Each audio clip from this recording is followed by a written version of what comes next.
On the line now is Editor-in-Chief and Group Executive at SABC News and Current Affairs, Ms. Phathiswa Magopeni. She has an update on the robbery for us. Phathiswa, thank you so much for your time. Firstly, before we even continue about the case, how is Natasha and Gabi? How are they doing? Good afternoon, Unati and SABC News channel viewers. I was with them and we have left the police station. They are back in the newsroom now. They are visibly shaken and traumatized. And we have had to ask our SABC Wellness Center to do debriefing with them and ensure that they get proper counseling. They are shaken. This was a robbery at gunpoint. Talk to us about what happened minutes after Natasha, as we just saw her, crossing to one of my colleagues earlier today. What do we know so far in terms of how this assault happened? From what I understand and what has been presented to the police station as the account of the incident, they were forced. The video journalist Gabi had a gun pointed at him, and Natasha had to force herself out of the car while the other person was trying to get towards her. And in that incident, a live unit was taken, which is the device that we use for live crossings, a camera that the video journalist was using, a tripod stand, two cell phones that belong to the video journalist, Natasha's handbag, and a box with cables and other equipment that we use for broadcasting. So those are the things that were taken from them during the robbery. Now, obviously, a very terrible, assault, something that, as a journalist, you never want to happen. We know that this is not the first incident that has happened where a journalist of the SABC has been assaulted. But perhaps, Phathiswa, this is an opportunity to talk to us about, what the policy around reporting in volatile situations such as these for the SABC as far as the company is concerned. I think it's a very sad state of events and how these attacks are turning out.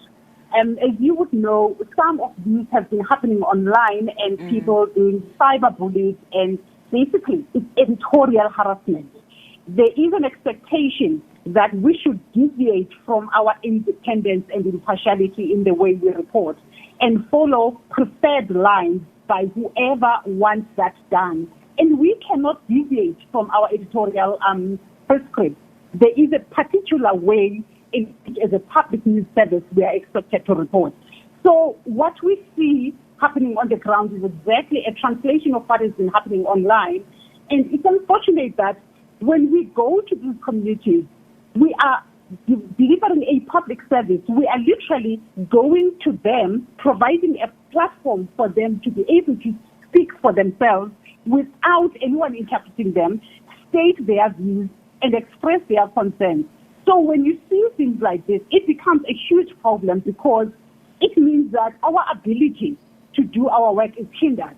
And in turn, this inhibits the free flow of information, which works for any democracy. And if we are to take a view that when journalists get exposed to such dangers, we are going to have to pull them out of those communities, something else is going to happen, because we all know as journalists, and in fact the public knows that, in the dark, democracy dies. And it becomes a problem when we have to take decisions to protect journalists by saying that situation is volatile and therefore we cannot put your life at risk. No story is worth any journalist's blood.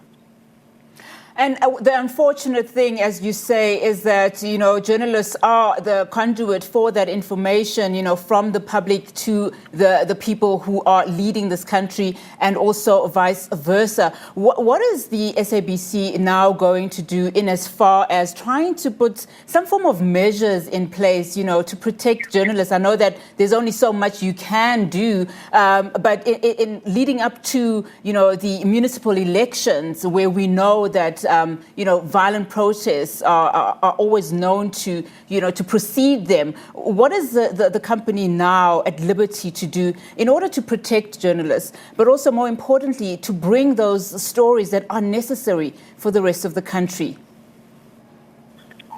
Unathi, we do have protective gear for all the journalists that go out and cover stories in the field, but that is not sufficient. What we urge communities to do for us is to assist us to be able to tell our stories in a conducive environment that allows us to do the work we are meant to do without hindrance. And this is to their benefit because our existence is primarily to serve the citizens of the country. So if these attacks are coming from the same communities that we are meant to serve, it becomes a difficult thing for us to process because it means that we cannot do the work that we are meant to do. But on the other hand, we also try and get communities to understand why we are doing the work we do and why we do it the way we do. So we are going to try and push some level of engagement with communities such that we build a strong social compact to the extent that when they see us in their communities, they understand that our presence there is about us. It is about them. We are there to serve their own interests. So beyond provision of protective gear, the only thing we can do is to engage with communities and to appeal to them, to assist us to ensure that when journalists are in those communities, they are there to serve their people. And perhaps this incident does display just some of the difficulties that journalists the conditions that they have to report under. But more importantly, it also puts a spotlight on those criminal elements where legitimate protests are taking place and there are those opportunistic criminals at play.